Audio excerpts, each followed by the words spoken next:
It's dinner again. The same plate you served last night slides away from your child. They wrinkle their nose, push the food with one finger, and say, "I'm not eating that." You feel your shoulders tighten. You try a gentle nudge. They cross their arms. The plate gets pushed farther.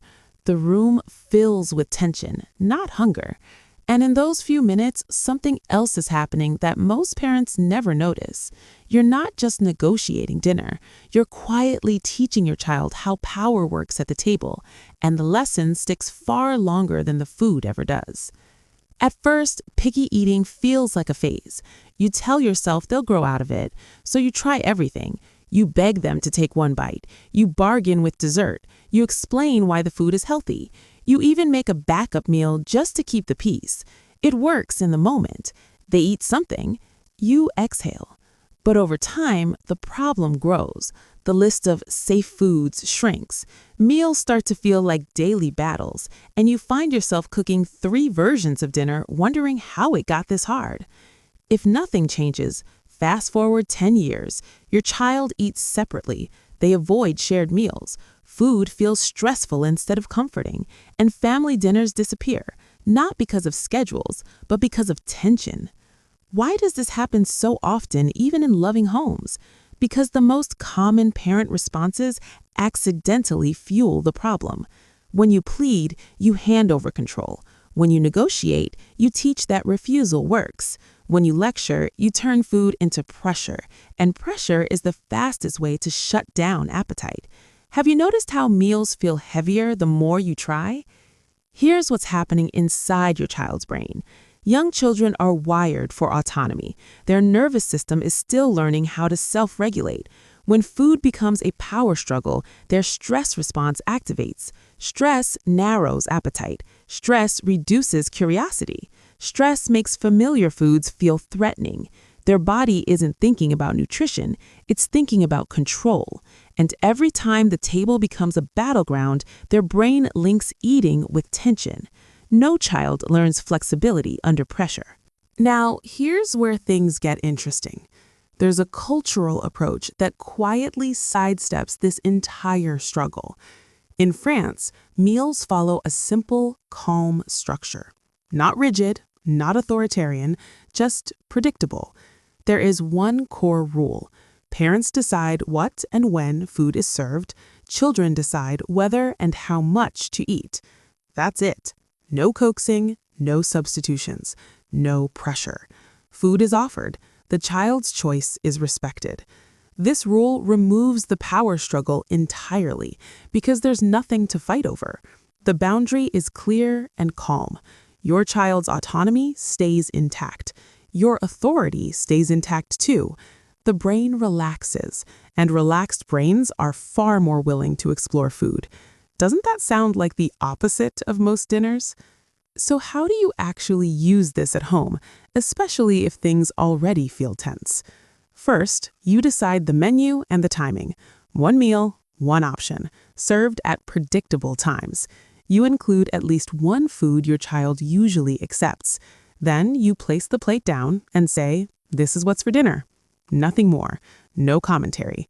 Second, when your child refuses, you stay neutral. No pleading, no explaining, no emotional reaction. You might say, "You don't have to eat," and then you stop talking.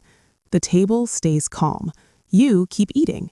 You show with your body that the meal is safe. Third, you trust their appetite. If they eat, great. If they don't, that's okay. You don't rush to snacks later. You don't reopen the conversation. You let natural hunger do its quiet work. This part feels hard at first, doesn't it? Let's see it in real life. You serve pasta with vegetables. Your child pushes the plate and says, "I don't like this." Your instinct is to respond. Instead, you say, "You don't have to eat," and you return to your meal. They watch you. They test the silence. Maybe they eat nothing. Maybe they take 2 bites. Either way, the battle never starts. What about your fears right now? What if they skip meals? Healthy children will not starve themselves. Hunger is a powerful regulator. What about snacks? Snacks are scheduled, not emotional. They don't replace meals, they support them. What if your child is extremely stubborn? Stubbornness often melts when the power struggle disappears. Consistency matters more than perfection. Over the next few weeks, something shifts. Meals get quieter. Your child stops performing at the table. They start listening to their body again. New foods are explored slowly, without pressure.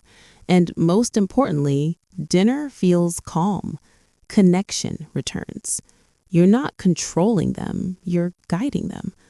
So remember this. You don't fix picky eating with better arguments. You fix it by changing the structure. Offer the food. Hold the boundary. Trust the process. And let your child's brain do what it's designed to do when it feels safe. Over time, this approach does something even bigger than expanding their palate. It rebuilds trust. Your child learns that food isn't a test, it isn't a performance, and it isn't a place where they have to defend themselves. It's just food. In the first week, you may feel uneasy. You'll wonder if you're doing enough. You'll question whether letting them leave food untouched is a mistake. That doubt is normal. You're unlearning years of cultural noise that told parents they must control bites to be good parents. But stay steady. The calm you're practicing is teaching something powerful. By the second or third week, you'll notice small changes. Less commentary at the table, less pushing plates away dramatically, more curiosity. Maybe not enthusiasm yet, but openness. A sniff, a lick, a bite that surprises you. Did you expect that food to be tried without a single word from you? And then, slowly, meals stop being the hardest part of your day. You sit down instead of hovering. You eat your own food while it's still warm. You talk about school or the day or nothing at all. Meals become background again, where it belongs. This is the long-term gift of that one French rule. Your child grows up trusting their hunger cues. They don't learn to eat for approval or avoid food out of stress. They learn that their body is wise. And you learn that calm authority is far more effective than control. So, let's gently recap. You decide what and when food is served. Your child decides whether and how much to eat. You stay neutral. You stay consistent. You let go of the battle and keep the relationship. If this idea feels like a relief, there's another pattern worth noticing.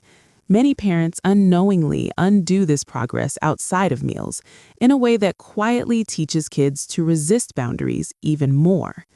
It's subtle. It comes from love. And once you see it, you can't unsee it.